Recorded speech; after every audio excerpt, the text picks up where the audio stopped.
Ultimately, everybody's evaluated individually. We're all evaluated as individual professionals. I get that.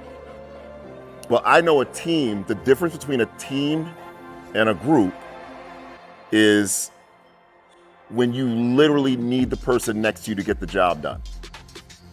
I don't mean like and respect. That's a bonus.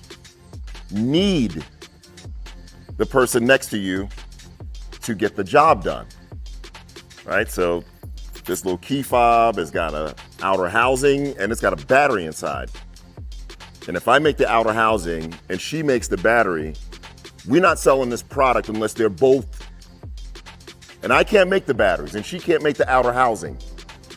So if she's struggling, it's in my best interest to see if I can connect with her and give her some best practice and vice versa.